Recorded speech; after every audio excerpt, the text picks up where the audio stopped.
ઓય, બોલો. તમારા છોકરાને કહી દેજો આજકાલ મારું એક પણ કામ કરતો નથી અને ઊંધા ઊંધા જવાબ આપતો થઈ ગયો છે. રહેવા દે, એને માફ કરી દે. એ હજી નાનો છે, એના લગ્ન થઈ જશે ને એટલે બધું સમજી જશે. કહેવાય છે ને કે એને અનુભવ નથી કોઈ જાતનો.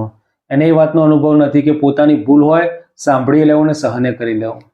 થઈ જશે.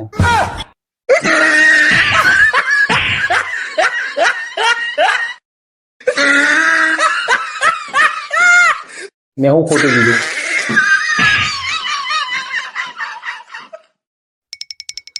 ઓય, તને આપણા ઘરમાં સૌથી વધારે કોણ ગમે છે? આપણા ઘરમાં તો એમ તો મને તમે બધા જ બહુ ગમો છો, પણ સૌથી વધારે જો કંઈ ગમતું હોય ને તો એ છે તમારા પૈસા.